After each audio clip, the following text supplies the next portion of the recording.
Right, welcome back to the debate. తెలంగాణలో ఒక రకంగా ప్రకంపనలు అనే పెద్ద పదం నేను వాడను కానీ, ఎందుకంటే ఈ సర్వేల వల్ల ప్రకంపనలు వచ్చేసి భూగోళాలు బద్దలవేమి పోవు, కానీ ఒక పొలిటికల్ చర్చకైతే అవకాశం ఇచ్చాయి. అలాగే సర్వే సంస్థల మ్యానుఫ్యాక్చరింగ్ ఆఫ్ పబ్లిక్ థాట్, ప్రజా అభిప్రాయాన్ని, ప్రజా ఆలోచనని ఈ సర్వేలు తయారు చేస్తున్నాయా అని ఎప్పటి నుంచో ఉన్న అనుమానాల్ని మరొకసారి తెర మీదకి తీసుకొస్తోంది ప్రస్తుత సందర్భం. ఆరా సంస్థ చేసిన సర్వే, తను వెల్లడించిన వివరాలు కొంత రాజకీయ పార్టీల విమర్శలకి, ఆ రాజకీయ పార్టీలను అభిమానించే ప్రజల విమర్శలకి, అధికార పార్టీని వ్యతిరేకించే వర్గాలకు, భారతీయ జనతా పార్టీని ప్రత్యేకించి భారతీయ జనతా పార్టీని వ్యతిరేకించే వర్గాలకు కంటగింపుగా మారింది ఈ సర్వే. ఎందుకంటే ఈ సర్వేలో టీఆర్ఎస్ పార్టీకి మెజారిటీ శాతం ఓట్లు వస్తాయి. అలాగే రెండవ ప్లేస్లో కాస్త గ్యాప్తో, ఒక 5-6% గ్యాప్తో బీజేపీ ఉంటుంది. కాంగ్రెస్ మాత్రం ఎక్కడో అల్లంత దూరాన, అలవైకుంఠపురంలో అన్నట్టుగా అల్లంత దూరాన కాంగ్రెస్ పార్టీ ఉంటుంది, కనుచూపు మేరలో కనిపించదు.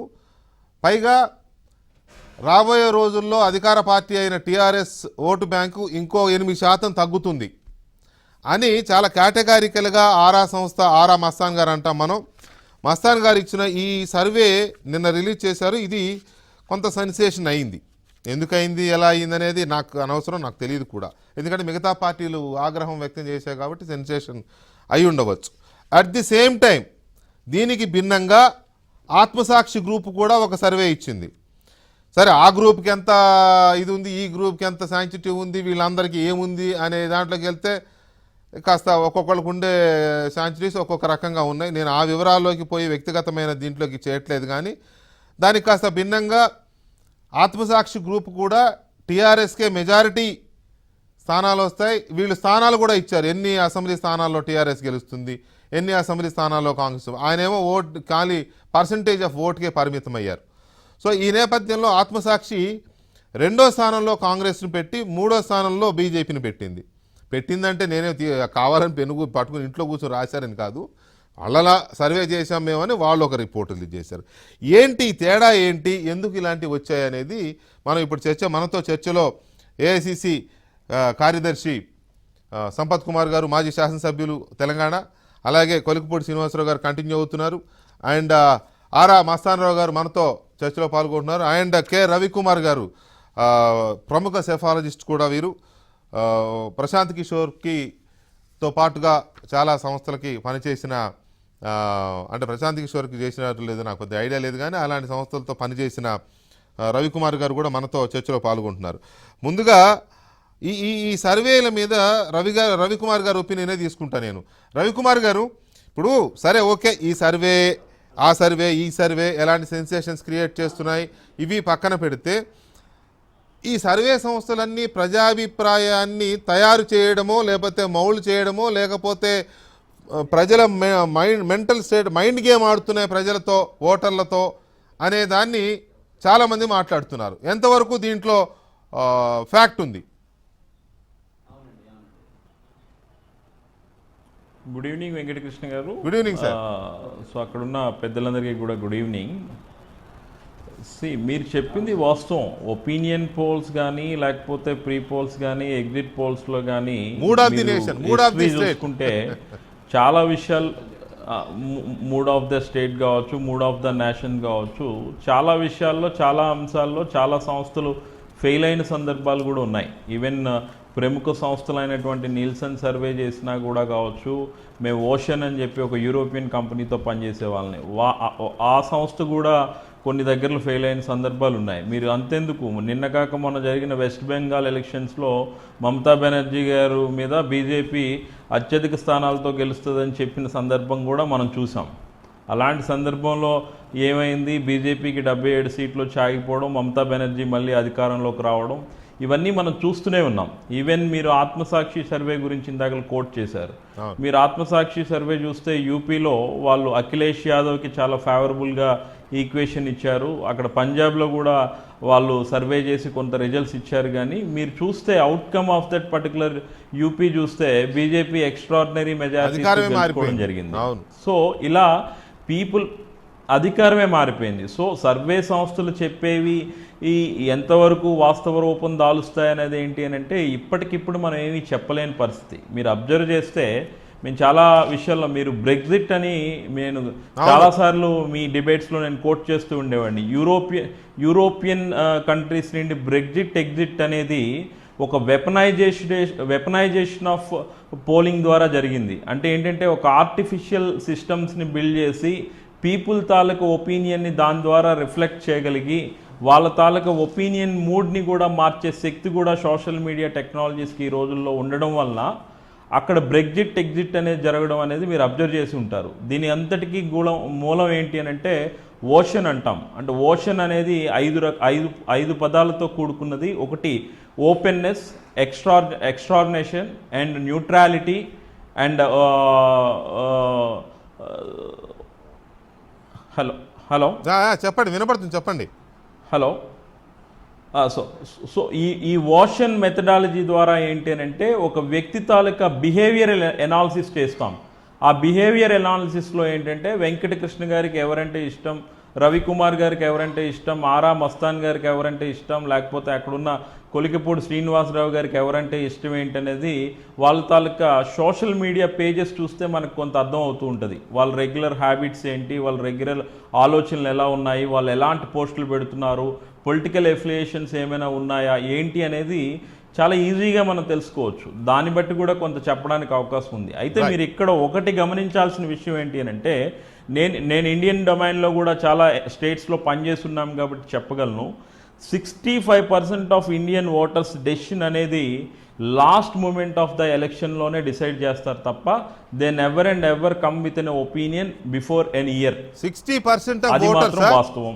రెండోది ఏంటంటే అదే 65% ఆఫ్ ఇండియన్ ఓటర్ సిస్టమ్ అనేది ఎలక్షన్స్కి దగ్గరలో కొంత నిర్ణయాలు తీసుకుంటుంది. 35% ఆఫ్ ఓటర్స్ అనేవాళ్ళు కమిటెడ్ ఓటర్స్ ఉంటారు. 35% ఓటర్స్ అనేవాళ్ళు ఫ్లోటింగ్ ఓటర్స్ ఉంటారు. ఫ్లోటింగ్ ఓటర్స్ ఏంటంటే హవా క్రియేట్ చేయడం. ఈ హవా ఎలా క్రియేట్ అవుతుంది అని అంటే ఇప్పుడు వచ్చిన సర్వే పోల్స్ కావచ్చు, లేకపోతే డిఫరెంట్ ఆర్గనైజేషన్స్ ఇచ్చే రీసెర్చ్ రిజల్ట్స్ కావచ్చు, మనందరం ఏమనుకుంటామనంటే ఒక విండ్ బేస్డ్ సిస్టమ్ మీదకి వెళ్తూ ఉంటాం.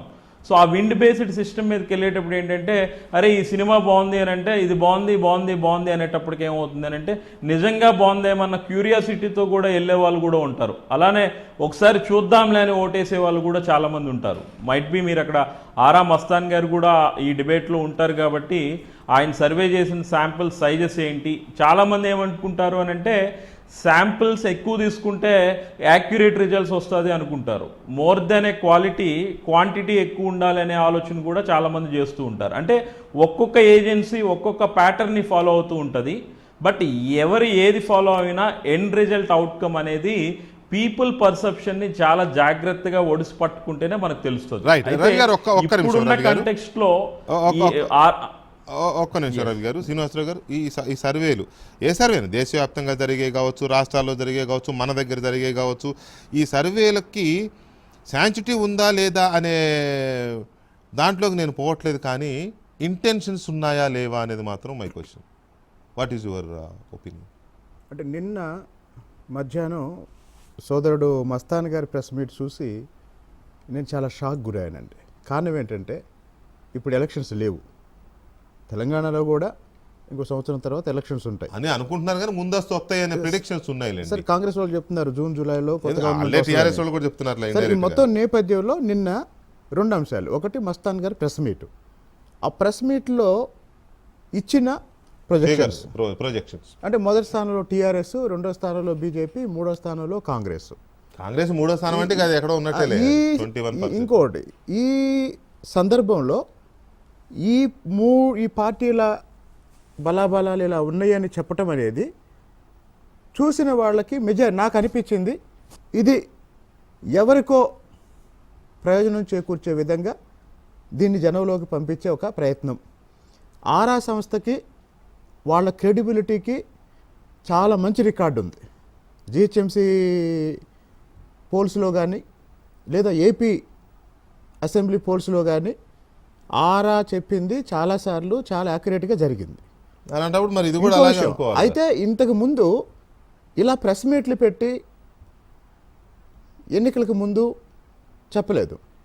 ఇలా చెప్పటం వల్ల మీరు చెప్తున్నారే, దీన్ని ఇప్పుడు రవికుమార్ గారు చెప్పినట్టు 35% ఈ ఫ్లోటింగ్ వాటర్స్ ఉంటారు, ఈ గోడ మీద పిల్లలు ఉంటారు, Last minute లో. ఎటు గాలి తోలితే అటు వేసేవాళ్ళు. గాలనండి, లేకపోతే వాళ్ళ అభిప్రాయం అనండి, లేకపోతే డబ్బు అనండి, రకరకాల ప్రభావాలు. అట్లాంటి వాళ్ళని నిన్న మస్తాన్ గారి ప్రెస్ మీట్ చూస్తే ఓకే టీఆర్ఎస్ మళ్ళీ వస్తుందంటే టీఆర్ఎస్కి వేసే పని అవకాశం ఉంది. కాకపోతే వాళ్ళ శాంపిల్ సైజ్ ఎంత, వాళ్ళ శాస్త్రీయత ఎంత అనే దాని మీద ఇప్పుడు మస్తాన్ గారు నా తర్వాత మాట్లాడతారు. అవును. మాట్లాడేటప్పుడు ఆయన ఏం చెప్తారు, వాళ్ళు చేసిన సర్వేలో ఉన్న శాస్త్రీయత గురించి ఆయన గట్టిగా definitely గా చెప్పుకుంటాడు ఆయన. సమర్థించుకుంటారు, అవును. అయితే ఒక సాధారణ వ్యక్తిగా నాకు అనిపించింది ఏంటంటే, ఈ సమయంలో ఇలాంటి విషయాన్ని బహిరంగంగా ముందుకొచ్చి జనం ముందుకొచ్చి చెప్పడం అనేది కొన్ని రాజకీయ పార్టీలకి అనుకూలంగా, కొన్ని రాజకీయ పార్టీలకు వ్యతిరేకంగా ఒక మెసేజ్ వెళ్ళిపోయింది. రాజకీయ పార్టీలకు అనుకూలమా, రాజకీయ పార్టీలకు వ్యతిరేకమా పక్కన పెడితే, ఏ అభిప్రాయంతో ప్రజలు ఉండాలో మనం చెప్పడం కానీ, లేకపోతే ప్రజలకి వ్యతిరేకంగా ఉండే విధంగా సర్వేలు ఉంటున్నాయి.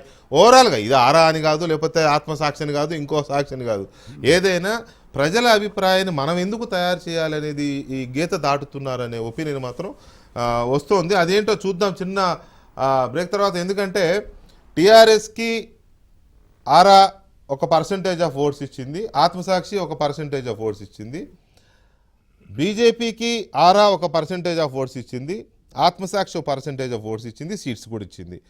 కాంగ్రెస్కి ఆరా తీసుకెళ్ళి ఎక్కడో పడేసింది, మరి అంత ఇదిగా ఉందా అనేది సంపత్ గారు చెప్పుకుంటారు. అలాగే ఆత్మసాక్షి కాంగ్రెస్ని తీసుకొచ్చి సెకండ్లో పెట్టింది. మరి ఆత్మసాక్షి కాంగ్రెస్ పార్టీకి ఆ స్థాయి రావడానికి ఎలాగా, వారేంటి ఈ సర్వే ఏంటి, తేడా ఏంటి? సో ఇలాంటి కీలకమైన వివరాలు, అండ్ అసలు ఈ సర్వేలు ఎందుకు చేస్తున్నారు, ఖర్చుతో కూడుకున్న పని, నిజంగా సైన్స్ ప్రకారం చేస్తే చాలా ఖర్చుతో కూడుకున్న పని ఇది. మరి ఖర్చు అంతా ఎవరు పెడుతున్నారు, ఏ పార్టీ పెడుతోంది? ఒకవేళ ఇద్దరు టీఆర్ఎస్ గెలుస్తుందని చెప్తున్నారు కాబట్టి టీఆర్ఎస్ పెడుతోందా? మరి టీఆర్ఎస్ పెట్టినప్పుడు టీఆర్ఎస్కి అనుకూలంగానే ఇవ్వాలి కదా, కనీసం వాళ్ళని నమ్మించడానికైనా ఇవ్వాలి కదా. బీజేపీ పెడుతోందా? అలాంటప్పుడు బీజేపీని నమ్మించడానికి వాళ్ళు చేయాలి, లేకపోతే వాళ్ళ ముఖాల్లో చిరునవ్వును చూడడానికి, లేదా కాంగ్రెస్ పెడితే డబ్బు కాంగ్రెస్ ముఖంలో చిరునవ్వును చూడడానికి కాంగ్రెస్కి ఇవ్వాలి. మరి ఏదీ లేకుండా సొంత జేబులో డబ్బులు పెట్టి ఖర్చు పెట్టేంత ఉదార స్వభావం ఈ సంస్థలకు ఎందుకు ఉంది? లాభం ఏంటి ఇందులో? ఎలాంటి లాభం ఆశిస్తున్నారు? చూద్దాం చిన్న బ్రేక్ తర్వాత. Right, welcome back to the debate. కొంచెం టైం తక్కువ ఉంది కాబట్టి ఫటాఫట్.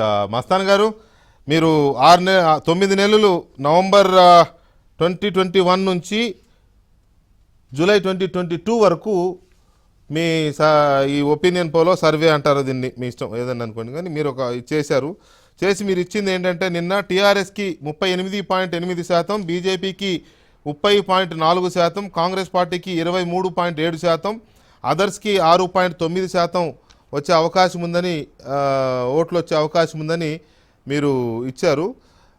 ఫేజ్ 1లో 40 నియోజకవర్గాలు, ఫేజ్ 2లో 40 నియోజకవర్గాలు, ఫేజ్ 3లో 39 నియోజకవర్గాలు ఈ సర్వే కోసం కవర్ చేసినట్టుగా చెప్పారు. ఇక్కడ పాయింట్ ఏంటంటే, టీఆర్ఎస్కి ఓకే కొంత రీజనబుల్గానే అందరూ ఫీల్ అవుతున్నారు, వాళ్ళకు కొంత నచ్చకపోవచ్చు, కానీ బీజేపీ కాంగ్రెస్ విషయంలోనే మీ మీద విమర్శలు వస్తున్నాయి. ఏంటి బీజేపీ ఇంతగా పుంజుకుంది అని చెప్పడానికి లాజిక్ ఏంటి? కొంచెం స్పీడ్గా ప్లీజ్.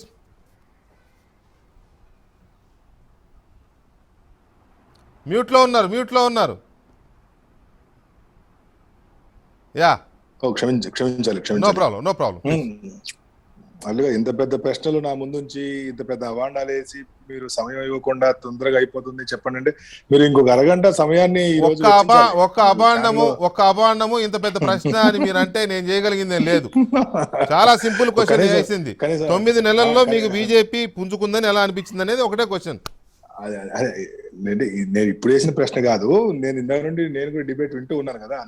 చలో సరే నేను వేగంగా చెప్పే ప్రయత్నం చేస్తాను. ఎందుకంటే అక్కడ విశ్లేషకులు శ్రీనివాసరావు గారు ఉన్నారు, గౌరవ మాజీ శాసనసభ్యులు సంపత్ గారు ఉన్నారు, వారికి కూడా కొన్ని ప్రశ్నలు ఉంటాయి కాబట్టి వాటన్నిటికీ సమాధానం చెప్పాల్సినటువంటి బాధ్యత నా మీద ఉంది. చలో, అసలు ఈ సర్వే ఎందుకు ఇప్పుడు ఈ సమయంలో ప్రజల ముందు పెట్టాల్సి వచ్చింది అనేది పెద్దలు శ్రీనివాసరావు గారు ఇందాక ఒక ప్రశ్న అడిగారు. అంటే బహుశా వారికి పూర్వరంగం గురించి కొంత నేను చెప్పాల్సిన అవసరం ఉంది. సహజంగా మేము ఎప్పుడు కూడా జస్ట్ పోలింగ్ జరిగిన తర్వాత ప్రెస్ మీట్ పెట్టి అది పోస్ట్ పోలా లేదంటే అదే రోజు ఇచ్చినట్లయితే ఎగ్జిట్ పోలా అనేదే గత మేము 14 సంవత్సరాలుగా అవలంబిస్తున్నటువంటి విధానం. అయితే ఎప్పుడు కూడా మా సంస్థ పేరు చెప్పి ఏ ప్రముఖ రాజకీయ నాయకుడు కూడా ఆరా సంస్థ ఇట్లా చేసింది అట్లా చేసింది ఆ సర్వేలో ఇట్లా వస్తుంది అని ఎప్పుడు కూడా గతంలో నా 14 ఏళ్ల అనుభవంలో ఇప్పుడు కూడా నాకు ఎప్పుడు ఎదురు కాలేదు. కానీ ఫస్ట్ టైం గౌరవ పిసిసి అధ్యక్షులు రేవంత్ రెడ్డి గారు ఏం చేశారంటే మనం మీడియాతో మాట్లాడుతూ ఒక 2-3 పేర్లు ఉటంకిస్తూ ఇంటెలిజెన్స్ పేరు, ప్రశాంత్ కిషోర్ గారి పేరు, నా పేరు ఉటంకిస్తూ ఏం చేశారంటే ఇలా టిఆర్ఎస్ పార్టీకి ఎంత శాతం ఓటు బ్యాంక్ ఉంది, కాంగ్రెస్ కి ఎంత ఉంది, బీజేపీకి ఎంత ఉంది, కాంగ్రెస్ పార్టీ పెరిగిందిగా అని వారు ఉటంకించారు. అది ఇక్కడ నేను ఒకటి కేసీఆర్ గారికి నేను ఎటువంటి రిపోర్ట్ ఇవ్వలేదు, నేను కేసీఆర్ గారితో అసలు ఈ ఏడాది కాలంలో మాట్లాడింది కూడా లేదు. ఒకటి అలాగే రేవంత్ రెడ్డి గారికి ఏమైనా ఇచ్చానంటే రేవంత్ రెడ్డి గారు పిసిసి అధ్యక్షుడు అయిన తర్వాత నేను ఎప్పుడు మేము ఇద్దరు మాట్లాడుకుందాం లేదు. Even though we are very close అయినప్పటికీ మేము ఇద్దరు మాట్లాడుకుంది కూడా లేదు.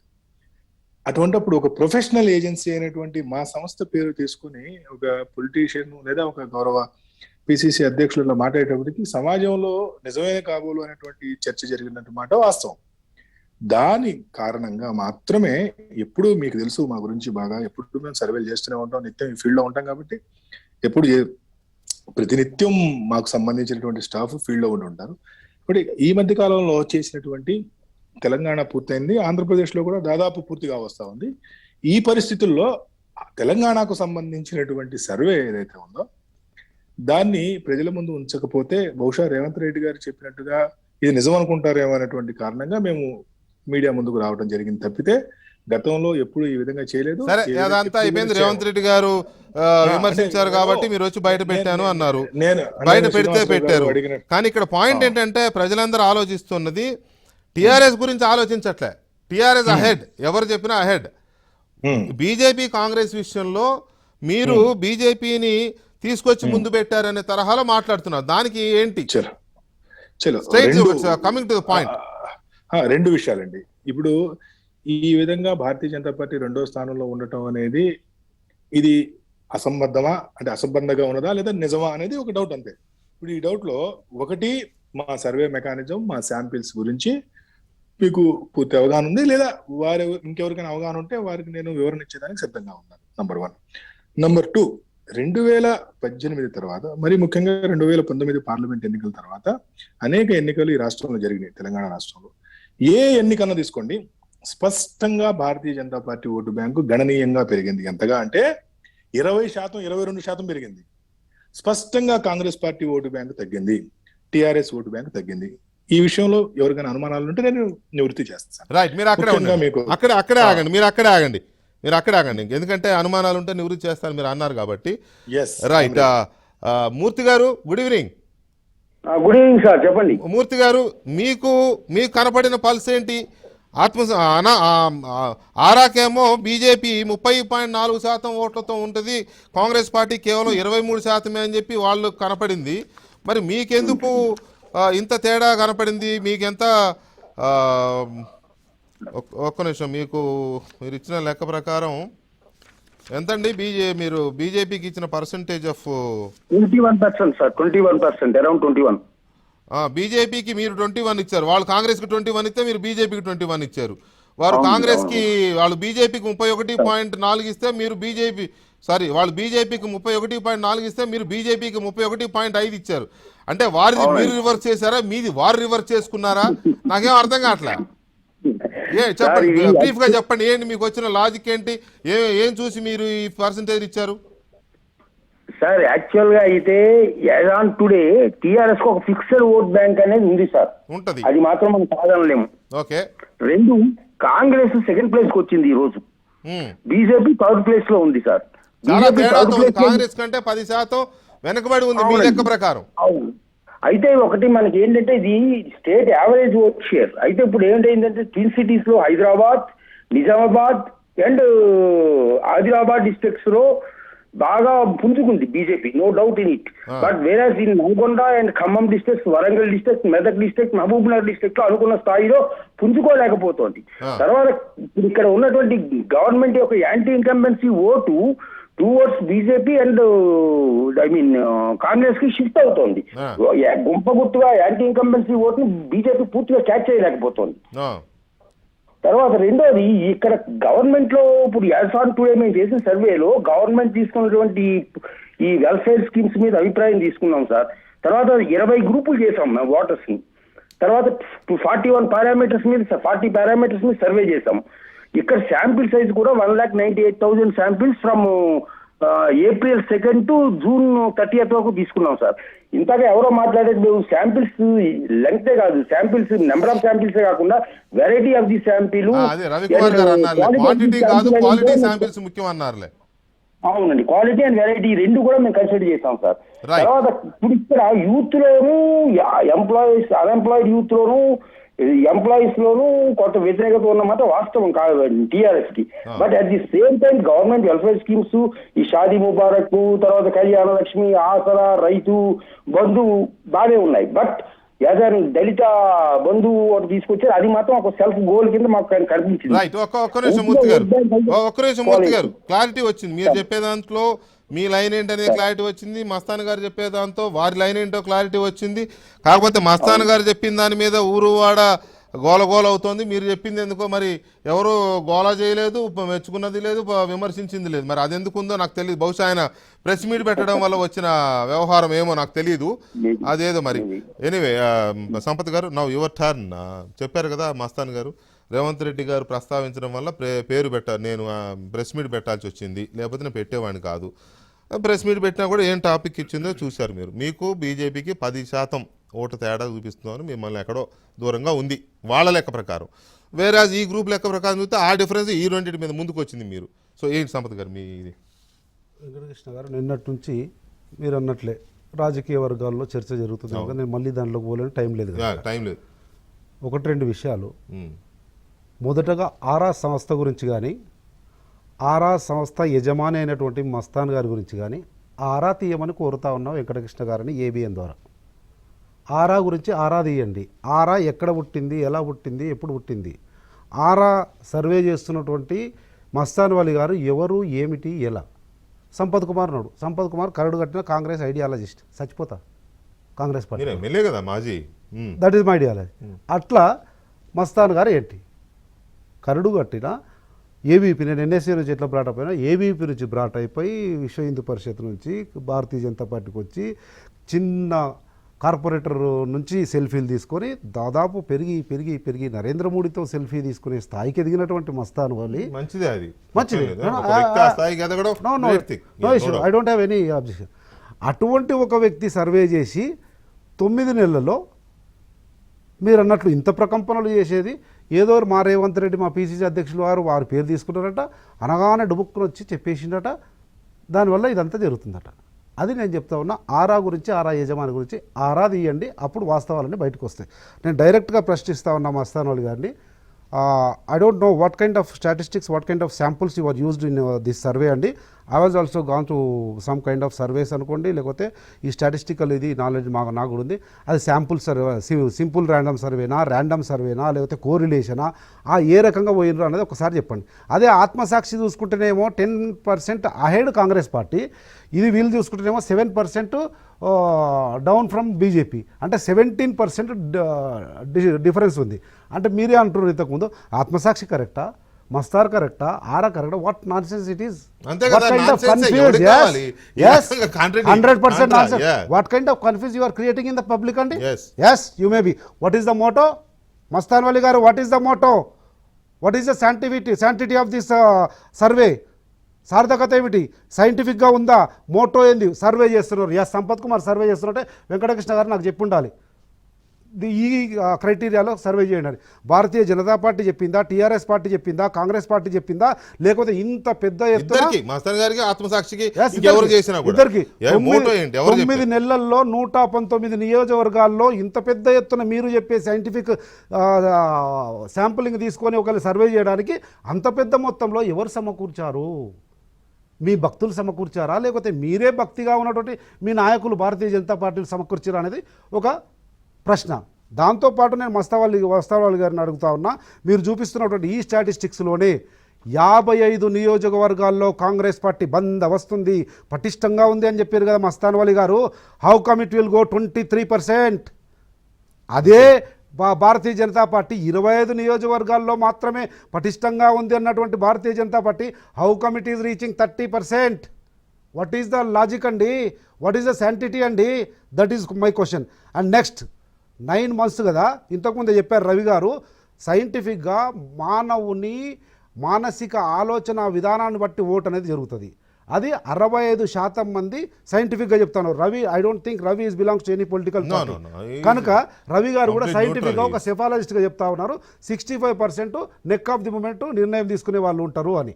అటువంటి పరిస్థితులలో మీరు ఇప్పుడే కుండబద్దలు కొట్టినట్లు, భూమి మొత్తము బద్దలైపోయి భారతీయ జనతా పార్టీ ఎక్కడ లేనిది బయటకు వచ్చినట్లు ఇవ్వడంలోనే ఆంతర్యం ఏమిటి అన్నది ఒకటి. ఇంకొకటి కూడా దాదాపు ఏడాది కాలంగా స్పష్టంగా మీరు ఇచ్చినటువంటి రిపోర్ట్లోనే Revanth Reddy is become Congress party president the day onwards Congress party graph అద్భుతంగా పెరిగింది అని చెప్పినటువంటి మస్తాన్వలి గారు, అదే 9 నెలల్లో కాంగ్రెస్ పార్టీ ఎట్లా డౌన్ అయింది అంటున్నారు? కాంట్రాడిక్టివ్ స్టేట్మెంట్స్ మీరే ఇస్తున్నారు కదా ఒకటి. దాంతోపాటు చెప్పడానికి టైం అదే ఏడాదిగా ఈ మీ 9 నెలల్లో మేము స్పష్టంగా చెప్తా ఉన్నాం, పదే చెప్తా ఉన్నాం, అన్ని వేదికల ద్వారా చెప్తా ఉన్నాం, భారతీయ జనతా పార్టీ టీఆర్ఎస్ లోపాయికారి ఒప్పందంలో భాగంగా ఈ యాంటీ ఎస్టాబ్లిష్మెంట్ టీఆర్ఎస్కు వ్యతిరేకంగా ఉన్నది, చీలిపోవాలి భారతీయ జనతా పార్టీకి కాంగ్రెస్కు, అప్పుడే మేము నిలదొక్కుంటామని చెప్పి రెండు కూడా కూడబలుక్కొని చేస్తున్నటువంటి రాజకీయ క్రీడల్లో భాగంగా వచ్చినటువంటి సర్వే రిపోర్టే ఆరా మస్తాన్వలి రిపోర్ట్ అన్నది నేను చెప్పినటువంటి సైంటిఫిక్ రీజన్స్ వల్ల తేట తెల్లమైంది. రెండు కూడా మళ్ళొకసారి ఢిల్లీలో దోస్తీ, గల్లీలో కుస్తీలో భాగంగా వచ్చినటువంటి సర్వే ఫలితం ఇది. దాంతోపాటు 119లో 104 కాన్స్టిట్యున్సీస్లో డిపాజిట్ లేకుండా పోయినటువంటి భారతీయ జనతా పార్టీ ఒక్క ఆరా సర్వే వల్లనే మొత్తం ఎక్కడ లేనటువంటి అద్భుతమైనటువంటి ఫలితాలతో వచ్చింది అని కూడా. దాంతోపాటు నేను చెప్పాలి కదా, అందుకే చెప్తా ఉన్నా, ఇవన్నీ కూడా భారతీయ జనతా పార్టీ కానీ ఈ మధ్యలో తండ్రి కొడుకులు కూడా అపారమైనటువంటి రాజకీయ పరిణతితో చేస్తున్నటువంటి కేటీఆర్ కానీ, అటు అమిత్ షా, నరేంద్ర మోడీలు చేస్తున్నటువంటి రాజకీయ కుట్రలో భాగంగా వచ్చినటువంటి సర్వే రిపోర్టు ఆరా మస్తాన్వలి సర్వే రిపోర్ట్ అనేది స్పష్టంగా అర్థమవుతా ఉంది. దాంతోపాటు ఒకటి మా రాహుల్ అంటే మీడియాను, సోషల్ మీడియాను భారతీయ జనతా పార్టీ వాళ్ళ స్వార్థ రాజకీయ ప్రయోజనాల కొరకు అధికారంలోకి రావడానికి ఏ రకంగా వాడుకుంటుందన్న దానికి ఒక ఉదాహరణ చెప్తా ఉన్నా. మా రాహుల్ గాంధీ గారు ఆయన సొంత ఆఫీసు వాయనాడులో దాడి చేస్తే కొంతమంది ఎస్ఎఫ్ఐ కార్యకర్తలు ఏదో పిల్లలు ఉద్రేకంలో చేసిర్లే పోనీలే అంటే దాన్ని సోషల్ మీడియా ద్వారా, కొన్ని మీడియాల ద్వారా, ఏబిఎన్ కాదు, కొన్ని మీడియాను, ఎలక్ట్రానిక్ మీడియాను కూడా వాడుకొని భారతీయ జనతా పార్టీ ఒత్తిడితో కూడినటువంటి రాజకీయాలతో మీడియాను ఎట్లా మేనేజ్ చేస్తుంది, దాంట్లో భాగంగా అక్కడ ఉదయపూర్లో జరిగినటువంటి సంఘటనకు, రాజస్థాన్లో జరిగినటువంటి సంఘటనకు లింక్ పెట్టి రాహుల్ ఆ రకమైనటువంటి అప్రతిష్ట పాలు చేయడానికి చేస్తున్నటువంటి బాగా కుట్రలో భాగంగా ఇది జరిగిందే తప్ప ఇంకొకటి కూడా ఆలోచన. తెలంగాణ రాష్ట్ర ప్రజలు ఈ అశాస్త్రీయంగా జరిగిన, అసంబద్ధంగా జరిగిన ఈ సమయంలో అవసరం లేని సందర్భంలో వచ్చినటువంటి వాటిని పట్టించుకొని ఏదో ఓట్లు అక్కడిక్కడ గుర్తున్నటువంటి అమాయకులు కాదు తెలంగాణ రాష్ట్రం. నాకు తెలిసి మస్తాన్వలి గారు గుంటూరు అనుకుంటా, గుంటూరు వాళ్ళు ఎట్లున్నారో నాకు తెలియదు, నా మిత్రులు, కానీ తెలంగాణ వాళ్ళు మాత్రం తెలంగాణ వాళ్ళు ఈజీగా సంపత్ గారి సందేహాలు, ప్రశ్నలో మీరు వాటిని ఎలా తీసుకున్నారు నాకు తెలియదు, మీరేం చెప్పదలుచుకున్నారు? సంపత్ గారు సుదీర్ఘమైనటువంటి ప్రశ్నలు అడిగారు, నాకు సమాధానం చెప్పడానికి మరి అంత సమయం ఉందో లేదా. ఒకటైతే వారు సమాధానము లేదా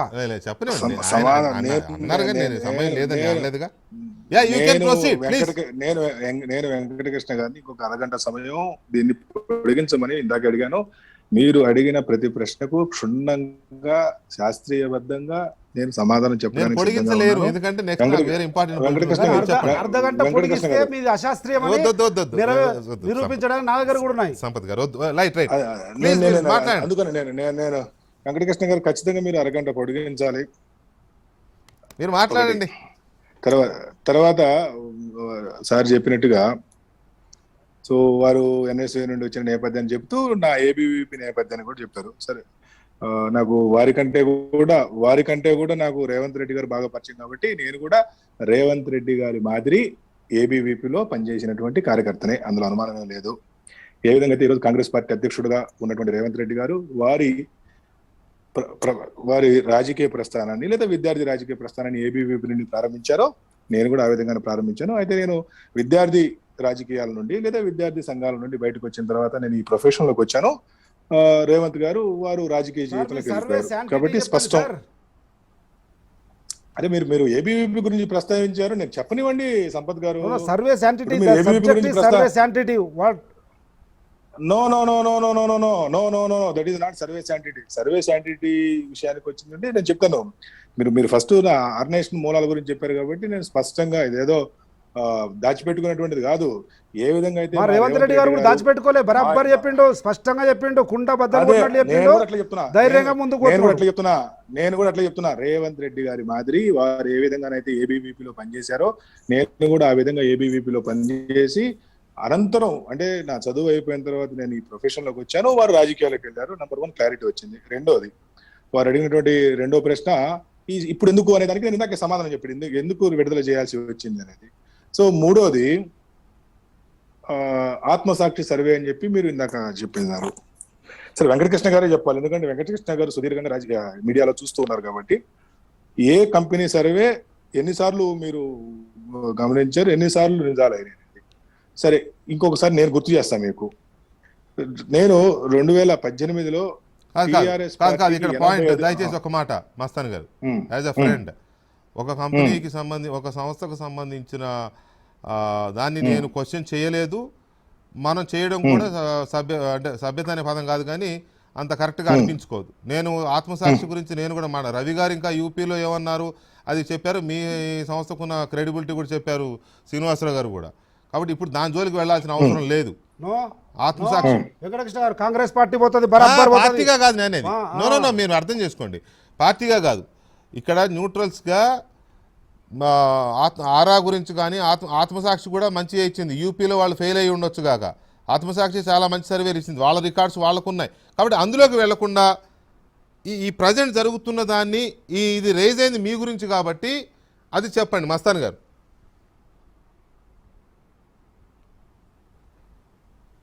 హలో మస్తాన్ గారు, మీ వీడియో ఆఫ్ అయింది. ఇప్పుడు వస్తుందా? ఆడియో వస్తుంది, వీడియో రావట్లా. వచ్చింది, ఓకే, క్యారీ ఆన్. రైట్. ఏదో బ్యాలెన్స్ చేయడానికి దయచేసి చెప్పొద్దు. ఆత్మసాక్షికి సంబంధించినటువంటి ఏ సర్వే నిజమైందో మీరు వెంటనే చెప్పండి. నాకేం పని సార్ చెప్పడానికి? నాకేం పని? నేను మిమ్మల్ని సపోర్ట్ చేయను, వాళ్ళని సపోర్ట్ చేయను, నాకేం పని? నేను ఇద్దరిని క్వశ్చన్ చేస్తున్నా. నేను అర్థం కాదు. సడన్ గా ఇప్పుడు నిన్నటి నుండి నేను చెప్పాను ఎందుకు పెట్టాల్సి వచ్చింది. ఇప్పుడు మీరు ఈ ఆత్మసాక్షి సర్వే ఎట్లా వచ్చింది నాకు ఇప్పటికీ అర్థం కావట్లేదు. మీకంటే ముందే వచ్చింది, ఫర్ యువర్ కైండ్ ఇన్ఫో. ఎప్పుడు మీకంటే ముందే వచ్చింది. ఆయన వారం రోజుల క్రితమే మీడియాకి రిలీజ్ చేశాడు కానీ ప్రెస్ మీట్ పెట్టలే. అది తప్ప తర్వాత ఫస్ట్ ఇప్పుడు నిన్నటి నుండి ఇప్పటికి 9 ఛానల్లో డిబేట్స్ లో కూర్చున్నాను. ఇప్పుడు ఫస్ట్ ప్రస్తావన వచ్చింది. సరే, నేను అదే అడుగుతున్నా. నేను మీకు మా పార్టీని అప్రతిష్ట పాలు చేయడానికి చేసిన కుట్రలో భాగంగా ఈ చర్చ జరుగుతా ఉంది. మస్తాన్ అలీ గారు నేను ప్రశ్నించిన వాడికి సమాధానం చెప్పండి. ఈ ఆత్మసాక్ష్యాన్ని అటు ఇటు డొంక తిరుగుడు కాదు. సంపత్ గారు అడిగినటువంటి ప్రతి ప్రశ్నకు నేను సమాధానం చెప్పండి. వారు చెప్పండి. సో వారు అడిగినటువంటి ప్రశ్న ఇందాక నేను చెప్పేశాను. రెండోది సర్వే ఎందుకు ఈ సమయంలో విడుదల చేయాల్సి వచ్చింది అని కూడా చెప్పాను. ఇప్పుడు 55% 23% ఎట్లయింది? 22 సీట్లది 30% ఎట్లయింది చెప్పండి. పర్సన్ పాపులారిటీ, పార్టీ పాపులారిటీ రెండు చాలా స్పష్టంగా వేరు వేరు విషయాలు. Straight to question to answer sir. Person popularity 55 నియోజకవర్గాల్లో పటిష్టంగా ఉన్న కాంగ్రెస్ పార్టీకి 23% ఎట్లొస్తుంది? 25 నియోజకవర్గాల్లో పటిష్టంగా ఉన్న భారతీయ జనతా పార్టీకి 30% ఎట్లొస్తుంది? సంపత్ గారు మరొకసారి మీరు ఆ రిపోర్ట్ చూడండి. 57 నియోజకవర్గాల్లో బలమైన కాంగ్రెస్ పార్టీ అని కాదు ఇచ్చింది. 57 నియోజకవర్గాల్లో కాంగ్రెస్ పార్టీకి బలమైనటువంటి అభ్యర్థులు ఉన్నారు. 29 నియోజకవర్గాల్లో భారతీయ జనతా పార్టీకి బలమైన అభ్యర్థులు ఉన్నారు. 83 నియోజకవర్గాల్లో వాట్ డస్ ఇట్ మీన్? ఇద్దరు అన్నది ఒకటే. What does it mean? దాని అర్థమైంది, పరమార్థమైంది, అంటే తాత్పర్యం ఏంది? అభ్యర్థులు చెప్పండి. నాకు డౌట్ చెప్పండి. ఇక్కడ ఒక డౌట్ చెప్పండి. మీరు అన్న దాంట్లోనే కాంగ్రెస్ పార్టీకి 59 నియోజకవర్గాల్లో బలమైన అభ్యర్థులు ఉన్నారు, బీజేపీకి 29 నియోజకవర్గాల్లో బలమైన అభ్యర్థులు ఉన్నారు. అంటే అభ్యర్థులు మాత్రమే ఉన్నారు, ఓటర్లు లేరనా? అరే నేను చెప్పబోతున్నా కదా. అక్కడే డౌట్ వచ్చింది. ఆయన అడిగింది కూడా అదే బహుశా. రైట్. బలమైన అభ్యర్థులు ఉండి ఆ నియోజకవర్గం బలంగా లేకపోవడం ఏంటంటే, బలమైన అభ్యర్థిని కలిగినటువంటి నాగార్జున సాగర్ నియోజకవర్గంలో జానారెడ్డి గారు ఓడిపోవడం ఉంటుంది చూసారా? అభ్యర్థి బలమైన అభ్యర్థి, అక్కడ ఓటింగ్ బలమైన లేకపోవడం, దీన్నే బలమైన అభ్యర్థులు ఉండటం, ఓటింగ్ లేకపోవడం అంటారు సంపత్ గారు. నేను అది మీకు అర్థమయ్యే భాష కోసం నేను అలాగే బలమైనటువంటి అభ్యర్థి ఉత్తమ్ కుమార్ రెడ్డి గారు సతీమణి, బలమైనటువంటి అభ్యర్థి ఉత్తమ్ కుమార్ రెడ్డి గారు సతీమణి గారు, అక్కడ నియోజకవర్గంలో ఓట్లు లేని కారణంగా బలహీనమైన నియోజకవర్గం హుజూర్ నగర్ అయింది. కాబట్టి మీకు అర్థం కావడం కోసం నేను ప్రస్తావిస్తాను. అరే మీరు అడిగారు, నేను సమాధానం చెప్తున్నాను. మీరు 10 ప్రశ్నలు పైగా అడిగారు, నేను చెప్తున్నాను. బలమైనటువంటి అభ్యర్థి, అలాగే నియోజకవర్గంలో ఓట్లు సరిపడా లేకపోవటాన్ని, ప్రతి నియోజకవర్గంలో ఇప్పుడు ఆలంపూర్ ఉంది. ఆలంపూర్ లో భారతీయ జనతా పార్టీకి అభ్యర్థే లేడు, కానీ ఆలంపూర్ లో భారతీయ జనతా పార్టీకి ఓట్లు లేవని చెప్పగలరా? ఆలంపూర్ లో భారతీయ జనతా పార్టీకి ఓట్లు ఉన్నాయి. అలాగే కాంగ్రెస్ పార్టీ నుండి ఈ రోజు మీరు బలమైనటువంటి అభ్యర్థి, కాంగ్రెస్ పార్టీ నుండి ఒకసారి గెలిచారు, ఒకసారి స్వల్ప ఓటమితో పోయారు. అంటే కాంగ్రెస్ పార్టీలో మీరు బలమైన అభ్యర్థి, కానీ అక్కడ ఓటింగ్ శాతం తక్కువ ఉంది, అందుకోసమే మీరు ఓడిపోయారు. కాబట్టి బలమైన అభ్యర్థులు వేరే, నియోజకవర్గాల్లో ఉన్నటువంటి ఓట్లు. తర్వాత మీరు మీరు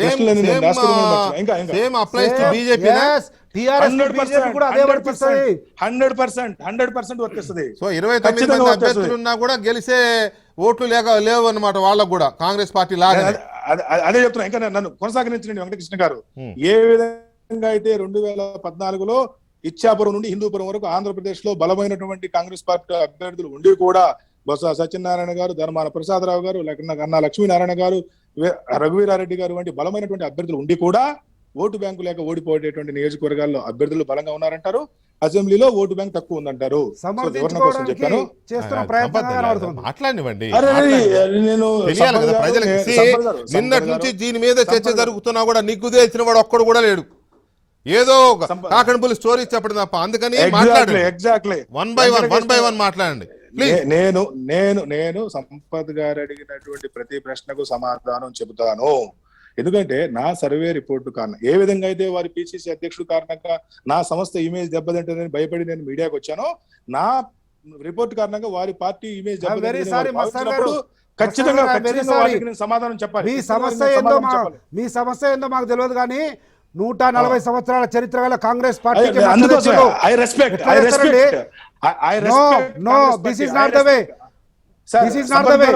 మీరు ఒక సంస్థ గురించి మాట్లాడుతున్నారు. భారతదేశాన్ని నిర్మించినటువంటి పార్టీని అప్రతిష్టపాలు చేయడానికి ప్రయత్నం చేశారు మీరు. కుట్రపూరితంగా ఒక రాజకీయ పార్టీకి కొంతమంది వ్యక్తుల డబ్బుల కొరకు ఆశపడి కాంగ్రెస్ పార్టీని బద్నాం చేయడానికి ప్రయత్నం చేశారు. మీ పెన్ను పేపర్ తో సంపత్ గారు అదే నేను I respect Congress party and respect చేశాను కాబట్టి వారికి ఉన్నటువంటి ధర్మ సందేహాలన్నింటినీ నివృత్తి చేయాల్సినటువంటి బాధ్యత నా మీద ఉంది వెంకటకృష్ణ గారు అని చెప్పి నేను చెప్పే ప్రయత్నం చేస్తా ఉన్నాను. మీరు నన్ను చెప్పనివ్వట్లా. దయచేసి నన్ను చెప్పనివ్వండి. నేను చెప్పినప్పుడు ఇప్పుడు మీకు చెప్పాను.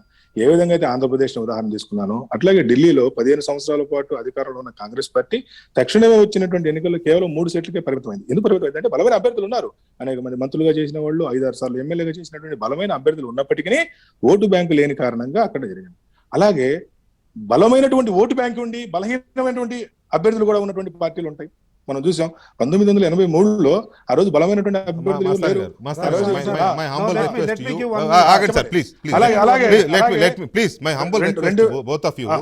మీరు ఎక్స్టెండ్ చేయమన్నారని నేను 10 నిమిషాలు ఎక్స్టెండ్ చేశాను. మీరు మనం ఢిల్లీ దాకా వెళ్ళాల్సిన అవసరం లేదు, పశ్చిమ బెంగాల్ లే, దాకా ఉదాహరణ వెళ్ళాల్సిన అవసరం లేదు, సరే, ప్రపంచం సార్, అంతా ఇప్పుడు చుట్టూ నేను ఈ ఉదాహరణ- మై స్ట్రైట్ క్వశ్చన్ అండి, మై స్ట్రైట్ క్వశ్చన్, మీరు చేసిన ఈ సర్వేలో on behalf of people of Telangana, ఇదే సంపత్ కోసమో Yes. లేకపోతే బండి సంజయ్ కోసమో లేకపోతే కేసీఆర్ గారి కోసమో అని అడగడంలా, లే, సంపత్ గారి గురించి ఎన్నికల అడగలేదు. He నాటికి- have right.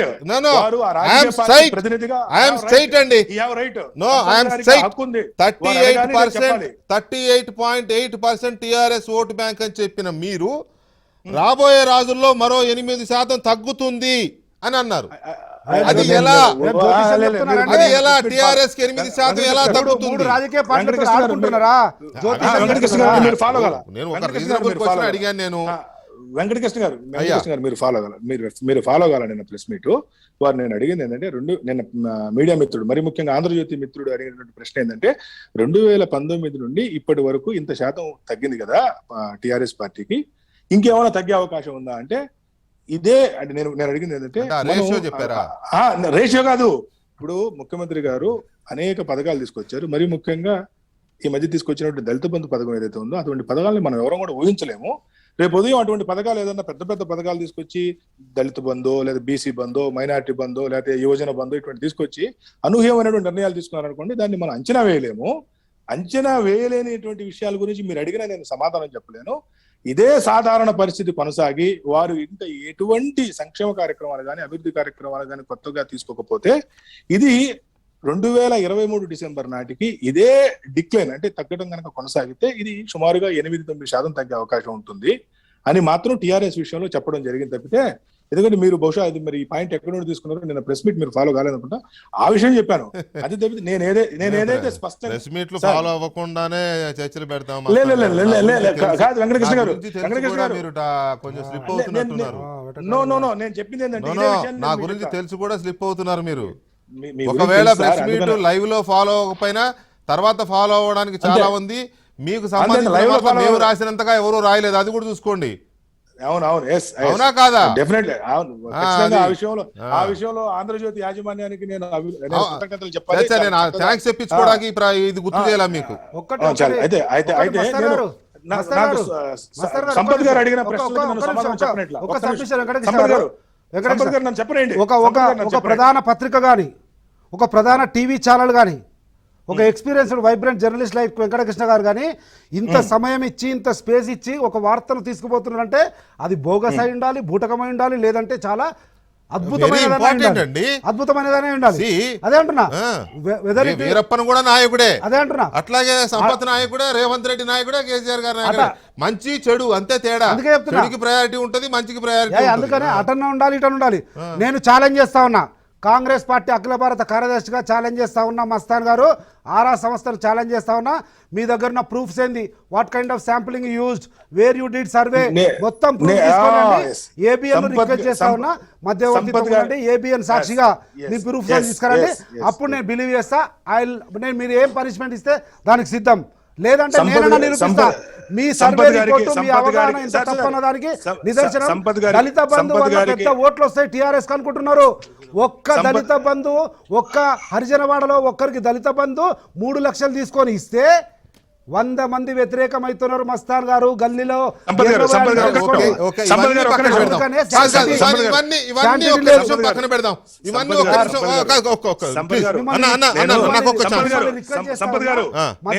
వహించండి. మీరు అడిగినట్టు ఆరా మస్తాన్ గారు కనుక, మీరు అన్నట్టు ఆరా మస్తాన్ గారు కనుక ఈ సర్వేకి, ఈ ఒపీనియన్ పోల్ కి, ఈ సర్వేకి, ఈ ఒపీనియన్ పోల్ కి సంబంధించిన ప్రూఫ్స్ కానీ లేకపోతే ఆ మెటీరియల్ కానీ అవి ఇస్తే మధ్యవర్తితో నేనే పంచాయతీ చేయను, చర్చ పెడతా ఇట్లాగే. అందుకైతే రైట్, ఓకే మస్తాన్ గారు, ఇవన్నీ కాసేపు పక్కన పెడదాం. ఇవన్నీ నేను క్లోజ్ చేయట్లేదు, నేను క్లోజ్ చేయడం లేదు సార్, మీకే చెప్తున్నాను. I'm not closing the issue, I'm not closing the debate. మిమ్మల్ని అడుగుతున్నా. నేను అనేది ఏంటంటే, ఇవన్నీ పక్కన పెడితే ఏ ఉద్దేశంతో సర్వే చేశారు? ఎలక్షన్లు అప్పుడు చేస్తారు అంటే అది నేను మీతో చాలాసార్లు మాట్లాడాను. మీరు ఎగ్జిట్ పోల్స్ అందరూ అదే రోజు ఈవినింగ్ ఇస్తే మీరు మరుసటి రోజు అని చూసుకుని క్రాస్ చెక్ చేసుకుని ఇస్తారు అనేది నాకున్న ఎక్స్పీరియన్స్ కూడా. కానీ ఏ ఉద్దేశంతో 1.5 year ముందు ఇచ్చారు అనేది ఒక డౌట్. ఇప్పుడు ఏదైతే సంపత్ గారి సవాల్ ఉందో మనస్ఫూర్తిగా స్వీకరిస్తున్నాను. నేను నిన్న మధ్యాహ్నం నుండి నేను సంపత్ గారి లాంటి నాయకుడి గురించి ఎదురు చూస్తున్నాను.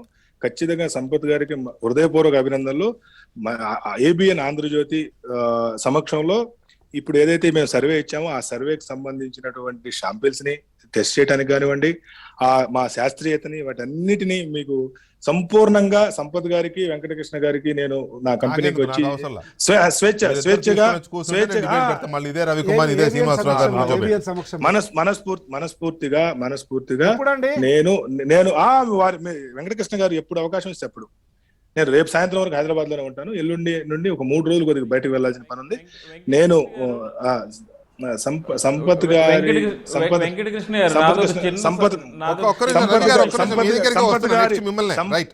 సంపత్ గారి సవాలు కాబట్టి కాదు, సంపత్ గారి సవాల్ని ఉదయపూర్వంగా సంపత్ మీ ఇద్దరు బిజీ ఆర్టిస్టులే కాబట్టి మీ ఇద్దరి టైం ఎప్పుడు కుదురుతుందో మీ ఇద్దరికి నేను ఆ రోజు చూసుకొని చెప్తాను. You come with your material and samples. You come with your arguments or counters. ఒక సెకండ్. మస్తాన్ వలి గారు ఏంటి ఏంటి బాగా తెలిసినవాడిని నేను. మస్తాన్ వలి గారు టైం ఇస్తే నాకు 3 రోజుల తర్వాత అంటారు కదా, 3 రోజుల టైం ఆత్మసాక్షి సర్వే ఖతర్నాక్ అల్టిమేట్ సర్వేని తీసుకొస్తా. అట్లా టైం ఇవ్వకూడదు అంటున్నా. అంటే ఆయన టైం ఇస్తే వెంకటకృష్ణ గారు చిన్న సబ్మిషన్ ఈ ఇంకొక అరగంట మనం కొనసాగాలనుకున్నాం కాబట్టి ఈ డిబేటు మీరు గనక అవకాశం ఉంటే ఈ అరగంటలో తేల్చేద్దాం. ఈ అరగంటలో సాధ్యం కాదులేండి శాంపిల్స్ అని. ఎందుకంటే కాదు లిసన్ టు మీ, నేను మీ ఇద్దరు చెప్పినట్టుగా మీ ఇద్దరు చెప్పి వినాల్సిన అవసరం నాకు లేదు. నేను కూడా స్టడీ చేయాల్సిన అవసరం ఉంటుంది. డిబేట్ చేయాలంటే ఆశామాదిగా గాలి కబుర్లు చెప్పే ఛానల్ కాదు, గాలి కబుర్లు చెప్పే జర్నలిస్ట్ కాదు. మిమ్మల్ని మేము రిక్వెస్ట్ చేస్తున్నాం సార్. అందుకే నేను కూడా స్టడీ చేయాల్సి ఉంటది.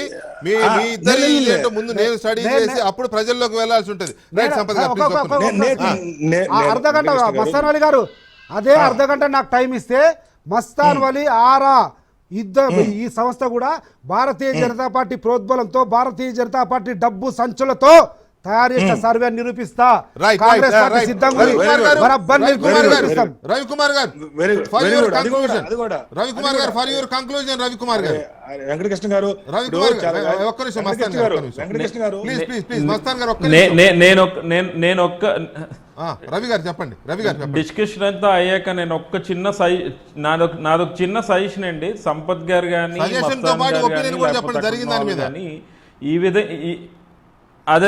ఈ విధంగా ఆర్గ్యూ చేసుకునే కన్నా మనందరం ఒక మంచి చర్చకు ఆహ్వానిద్దాం. ఎలక్షన్ కమిషన్ ఆఫ్ ఇండియాకి ఒక స్టాండర్డైజ్డ్ సిస్టమ్ని దీనికి ఏర్పాటు చేయమని చెప్దాము. ఇలాంటి సంస్థలు ఏవైనా సర్వేలు చేసేటప్పుడు ఏంటంటే వాళ్ళు కొన్ని నామ్స్ని, ఫ్రేమ్వర్క్స్ని డిజైన్ చేసి వీటి బేసిస్ మీద చేశారో లేదో చెప్పగలిగితే ప్రజలే నిర్ణయించుకుంటారు election commission of India standards ప్రకారం ఉందా లేదా, అది ఫేక్ సర్వేనా, లేకపోతే ప్లాంటెడ్ సర్వేనా, లేకపోతే ఎనీ వ్యవస్థలు దాని వెనక్కున్నాయా, లేకపోతే జెన్యూన్గా చేశారనేది. అయితే ఇంకొక విషయం సంపత్ గారికి కూడా ఏంటంటే, సోదరుడు మస్తాన్ గారు ఏదైతే ఇచ్చిన ఇన్పుట్స్ ఉన్నాయో మీకు అదొక మంచి అవకాశంగా తీసుకుని కాంగ్రెస్ని ఇంప్రూవ్ చేసుకునే అవకాశం సంవత్సరం ముందే ఇచ్చాడని కూడా మీరు తీసుకుంటే ఇంకా మంచిదని చెప్పి నేను ఆశిస్తున్నాను. ఇంకోలా అనుకోవద్దు, ఎందుకంటే ఇక్కడ ఇంకొక ఇది కూడా రవికుమార్ గారు రవి గారు చాలా సంతోషం, మీరు మంచి సజెషన్ ఇచ్చారు. I will accept, no issue. కానీ మమ్మల్ని తక్కువ చేయడానికి చూపిస్తే భారతీయ జనతా పార్టీ ప్రోద్బలంతో ఎవరిని కూడా ఓర్చుకో, will not bear any organisation or any individual. Right. ఇక్కడ ఇంకొక విషయం కూడా చెప్పండి. ఎనీ ఆర్గనైజేషన్, మీరు ఇందాక నీల్సన్ ఓఆర్జీ అన్నారు, అది ఆరా కావచ్చు, నీల్సన్ కావచ్చు, ఇంకో దేశంలో ఒక 100 ఉన్నట్టు కుప్పలు ఉన్నాయి కొన్ని. అయితే సో వీళ్ళందరూ ఒక సర్వే చేయాలంటే ఎంత ఖర్చు అవుతుంది, ఎలా ఈ ఖర్చు వీళ్ళకి ఎలా ఇదవుతుంది, బడ్జెట్ ఎవరు ఇవ్వాలి? ఆ ప్రశ్నకు జవాబు చెప్పలేదు ఆయన చెప్పలేదు. సరే పక్కన ఆగండి అన్న మీరు. రవి గారు ప్లీజ్. సార్ ఇవి డిఫరెంట్ పీపుల్ తాలూకా ఇంట్రెస్ట్స్ కూడా ఇందులో ఉంటాయి సార్. కొన్నిసార్లు మీడియా సంస్థలు కూడా చాలా ఆర్గనైజేషన్స్తో వర్క్ చేస్తాయి. నేను సిఎన్ఎక్స్ అనే ఒక ఆర్గనైజేషన్తో పనిచేసేవాడిని. సిఎన్ఎక్స్ ఏంటంటే రిపబ్లిక్ వాళ్ళకి సర్వే చేసేది, టైమ్స్ ఆఫ్ ఇండియాకి సర్వే చేసేది. సో అలా ఏంటంటే ఒక్కొక్క ఆర్గనైజేషన్ మీరు చెప్పిన పాయింట్ న్యూస్ ఛానల్స్ కోసము, మీడియా హౌసెస్ కోసం చేసే సర్వేలు అవి. మీడియా హౌసెస్ భరిస్తాయి ఆ ఖర్చు. ఎందుకంటే వాళ్ళు ఆ టెలికాస్టింగ్ రోజో లేదా పబ్లిష్ చేసే రోజో వాళ్ళకి అడ్వర్టైజ్మెంట్స్ రూపంలో రెవెన్యూ వస్తాయి కాబట్టి ఆ ఖర్చు అవి భరిస్తాయి. But what about the rest? మిగతా వాళ్ళ సంగతి ఏంటి? Either Congress or BJP or TRS or TDP or YSRCP దేశంలో ఉన్న పార్టీలే కదా. లేదంటే సొంత డబ్బులు ఇల్లు ఆస్తులు అమ్మి సర్వే చేస్తున్నాడా? అంత గొప్ప డబ్బులు మరి చెప్పమనండి, రైట్ మస్తాన్ గారు చెప్పమనండి. ఆగన్నా మస్తానన్న ఆగు, ప్రధానికి రెస్పాండ్ కాదు ఆగు. ఖచ్చితంగా కాంగ్రెస్ పార్టీని మీరు విక్టిమ్ చేశారు కాబట్టి ఆయనకు ఆవేశం వస్తుంది, మీరు భరించాలి. మీరు కాంగ్రెస్ పార్టీని విక్టిమ్ చేశారు మీ సర్వేలో, 100% ఆయన కోపం వస్తుంది. కొంచెం ఆగండి. రవి గారిని అడిగాను నేను, దీనికి నాకు ప్రజలకు ఒక మెసేజ్ ఇవ్వాలి కాబట్టి. రవి గారు ప్లీజ్. 100% సంపత్ గారు రవి గారు ప్లీజ్. సార్ ఖచ్చితంగా మీరు అన్నది ఖచ్చితంగా వాస్తవం. రాజకీయ పార్టీలు కూడా వాళ్ళ ప్రయోజనాల కోసం కొన్ని సంస్థల ద్వారా సర్వేలు చేపించి వాటిని ప్రభావితం చేయడానికి, ఓటర్లని ప్రభావితం చేయడానికి ఉపయోగించుకుంటాయనేది ఖచ్చితంగా వాస్తవం. ఆ ముసుగులో చేసే ఏ సర్వేలైనా కూడా ప్రజలు కానీ లేకపోతే రాజకీయ పార్టీలు కానీ ఆ వ్యక్తులు కానీ ఏంటంటే అది డెమోక్రసీకి కూడా చాలా నష్టపరిచేది. ప్రజాస్వామ్యాన్ని ఎందుకంటే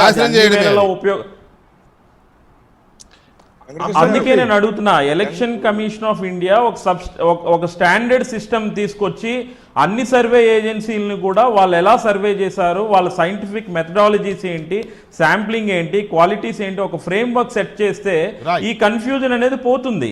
ఇప్పుడు ప్రతిదానికి మనం ఎలా స్టాండర్డ్స్ మెయింటైన్ చేస్తాం. ఫైనల్ గా ఒక్క నిమిషం మస్తాన్ గారు మీరు అడిగినట్టు టైం కూడా ఎక్స్టెండ్ చేశాను. నేను నెక్స్ట్ దానికి కూడా ప్రిపేర్ చేస్తున్నాను. దయచేసి ఆగండి కొంచెం ప్లీజ్ ప్లీజ్. నా ఒక్క మాట గౌరవించండి, మీరు ఒక్క మాట గౌరవించండి. సంపత్ గారి రిక్వెస్ట్ ఏంటంటే నేను రేపు సాయంత్రం వరకు సిద్ధంగా ఉంటాను. మీరు ఈ చర్చతో కూడా సంబంధం లేకుండా మీ పట్ల నాకు గౌరవం. నేను డిబేట్ అయిన తర్వాత మీ ఇద్దరితో ఫోన్ లో మాట్లాడి మీరు కాంగ్రెస్ పార్టీ అఖిల భారత కార్యదర్శిగా కూడా మీరు నా ఆఫీస్కి వచ్చేటువంటి హక్కు, అధికారం మీకున్నాయి. నేను మిమ్మల్ని మనస్ఫూర్తిగా ఆహ్వానిస్తున్నాను. మీరు చక్కగా ఎప్పుడుంటే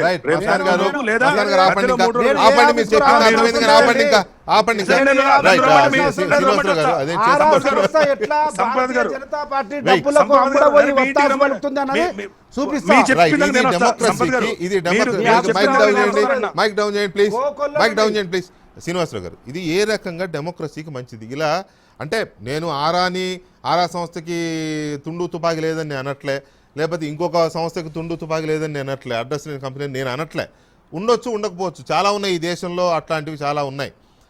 ఆరాది కొంత ట్రాక్ ఉన్నమాట నిజమే కాబట్టి ఆ జోలికి నేను వెళ్లకుండా డెమోక్రసీని ఇలా కూనీ చేయొచ్చా? ఎవరు చేసినా 119 అసెంబ్లీ నియోజకవర్గాలున్న తెలంగాణ రాష్ట్రంలో ఒక లోతైన సర్వే చేయాలంటే కొన్ని కోట్ల రూపాయల ఖర్చు పెట్టాలి కదా. అది ఎవరిచ్చారు, ఎవరి కోసం చేస్తున్నారు అడిగితే సరిపోయింది.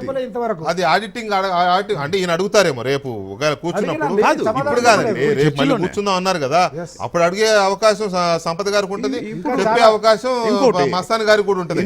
ఎనీవే మస్తాన్ గారు ఎనీవే నేను డిబేట్ అయిన తర్వాత మీతో సంపత్ గారితో మాట్లాడి మీ ఇద్దరి ఒపీనియన్ తీసుకొని టైం ఫిక్స్ చేసి మళ్ళీ ఒక డిబేట్ కండక్ట్ చేస్తాను దీని మీద.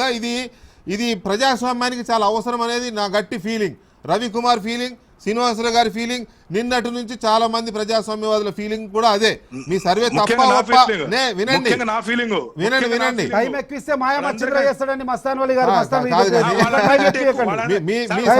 మీ సర్వే తప్పు ఒప్పని నేనేం చెప్పడం లేదు ఇక్కడ. మీ